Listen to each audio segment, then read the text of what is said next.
हाँ दोस्तों, क्या आप जानना चाहते हैं कि जो मार्केट में आपने इन्वेस्टमेंट किया है या आपको करना है, उससे आपको प्रॉफिट होगा, लॉस होगा, सपोर्ट मिलेगा या रेसिस्टेंस? स्वागत है मेरे वीडियो के अंदर जो हम बना रहे फाइनेंशियल एस्ट्रोलॉजी पे, मेरे चैनल पे, जिसका नाम है निफ्टी बाय अनूर।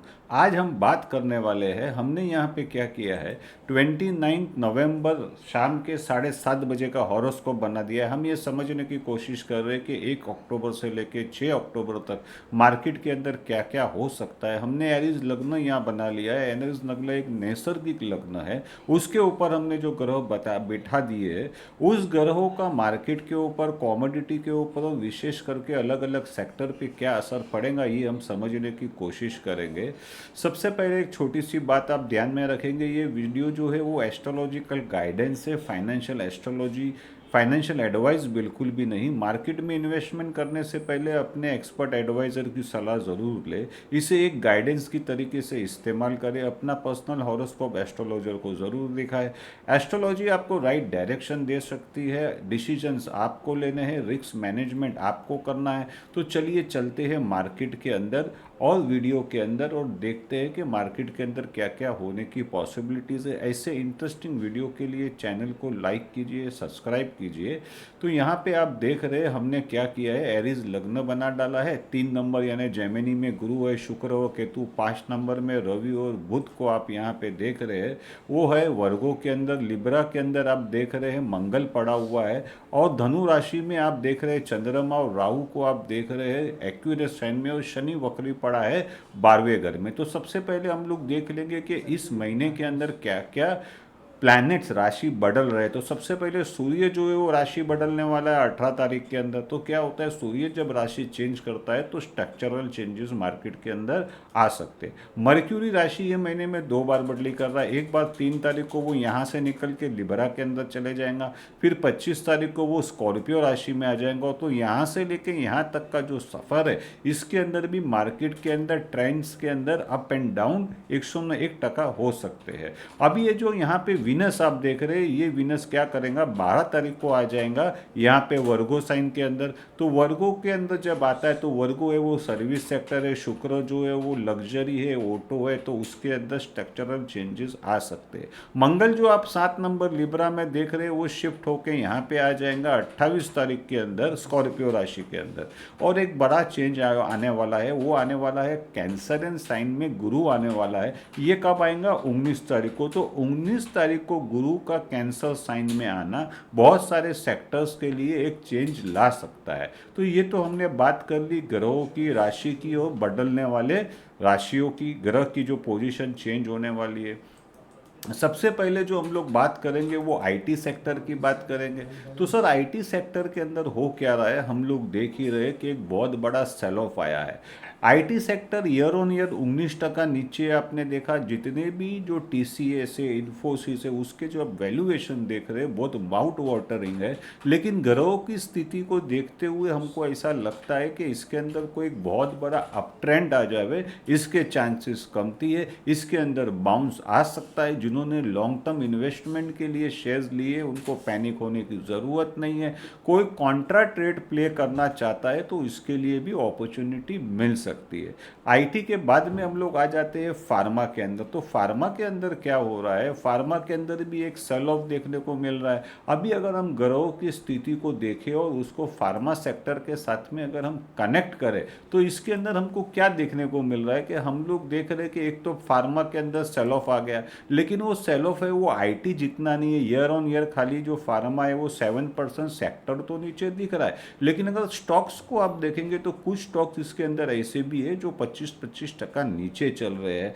तो हम लोग क्या समझ रहे हैं कि जिनों के गोडाउन के अंदर फार्मा के स्टॉक्स पड़े हुए हैं, उनको लॉन्ग टर्म के लिए इसको होल्ड करना चाहिए। इसमें भी अगर मार्केट गिरती है और उसके अंदर एक और डिप आता है, तो ये बाय ऑन डिप के स्मॉल सिप के हिसाब से इसके अंदर इन्वेस्ट करने का मैं सोच सकता हूँ। आपका आप देखिए, आपके डिसीजन आपको लेने हैं। हम लोग कोई भी बाय या सेल का रिकमेंडेशन बिल्कुल भी नहीं कर रहे। लेकिन ये बात बात सच्ची है कि आईटी और फार्मा जो है वो निफ्टी को बहुत बड़ी तरीके से अंडर परफॉर्म कर रहे। तो ये दो सेक्टर के बाद में बात करने के बाद में हम लोग आ जाते हैं ड्यूरेबल्स पे। तो ड्यूरेबल्स के अंदर हम लोग बात करें तो हमको सबसे पहले तो बात करनी पड़ेगी रियल्टी की।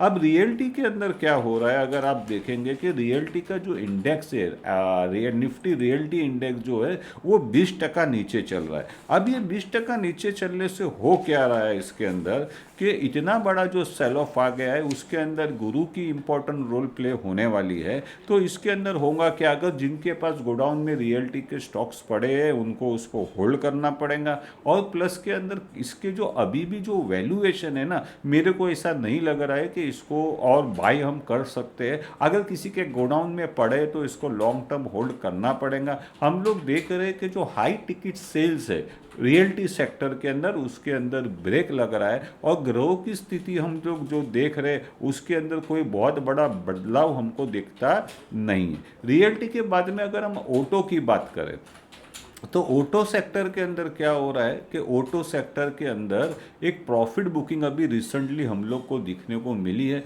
लेकिन अगर हम एक ट्रेंड चार्ट देखें तो ऑटो सेक्टर बहुत अच्छा कर रहा है और ये अच्छा करेगा। ऑटो का एक्सपोर्ट भी अच्छा हो सकता है, ग्रोह की स्थिति को देखते हुए हमको ये समझ में आ रहा है।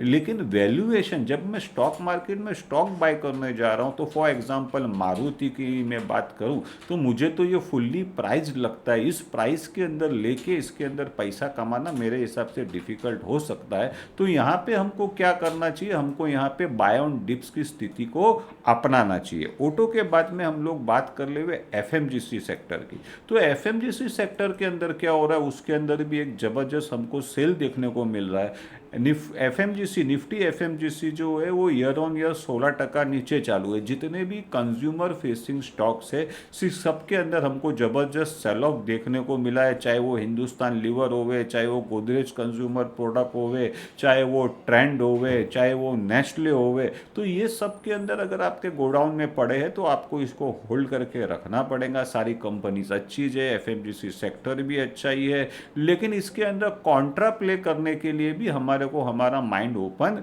रखना पड़ेगा। अभी एफएमजीसी के बाद में हम लोग बात करें energy oil and gas sector. Oil and gas sector के अंदर हम लोग क्या कर देख रहे ले कि उसके अंदर एक रैली आई है रिसेंटली, उसके अंदर एक प्रॉफिट बुकिंग आ गई। मुझे लगता है कि जो ऑयल एंड गैस सेक्टर है वो फुल्ली प्राइज्ड है। इसके अंदर जब तक कोई रिजल्ट नहीं आवे या यहाँ पे कोई बहुत बड़ा गवर्नमेंट का न्यूज़ नहीं आवे, ऑयल एंड सेक्टर के अंदर अभी एक थोड़ा सा न्यूज़ आया था जिसकी वजह से हमने देखी थी कि हमारी जो ऑयल मार्केटिंग कंपनी है उसके अंदर एक बाउंस हमको देखने को मिला। अभी ऑयल एंड गैस के बाद में मैं बात कर लूँ मेटल की, तो गोल्ड के अंदर और सिल्वर के अंदर लोग जो लोग शॉर्ट करने को सोच रहे या शॉर्ट कर रहे, तो हमारा यहाँ पे सजेशन ऐसा है, हमारा व्यू वैसा है कि गोल्ड और सिल्वर के अंदर एक बहुत जबरदस्त अप ट्रेंड है। इसको बाय एंड डिप के बारे में मैं सोचूंगा। अभी रह गया बेस मेटल के स्टॉक्स, इसके अंदर भी मैं बाय ऑन डिप पे मैं सोचूंगा। स्टील के सेक्टर में भी बाय ऑन डिप में मैं सोचूंगा। तो मेटल के जितने भी सेक्टर्स है उसके अंदर हमको शॉर्टिंग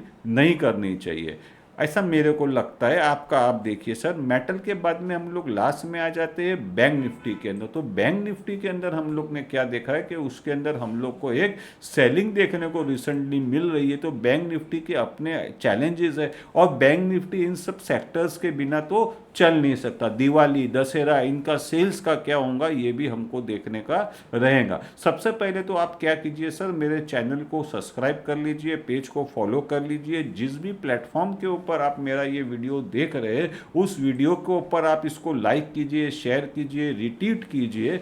बैंक निफ्टी की मैं बात कर रहा था, तो बैंक निफ्टी के अंदर क्या हो रहा है, अगर बैंक निफ्टी का हम चार्ट देखें तो बैंक निफ्टी के अंदर कोई भी ऐसा नेगेटिव न्यूज़ भी नहीं है और पॉजिटिव न्यूज़ भी नहीं है। इसके अंदर गवर्नमेंट के कुछ ना कुछ यहाँ वहाँ से रिस्ट्रिक्शंस आ सकते हैं, जिसके वजह से बैंक निफ्टी के जो सेक्टर्स है, निफ्टी के सेक्टर्स के जो स्टॉक्स है, उसके अंदर हमको एक फ्लैटिश ट्रेंड देखने को मिल सकता है। तो दूसरे वीडियो तक हमारे चैनल से बने रहिए। फिर से मिलते हैं नेक्स्ट वीडियो के अंदर। Thank you very much for watching my video.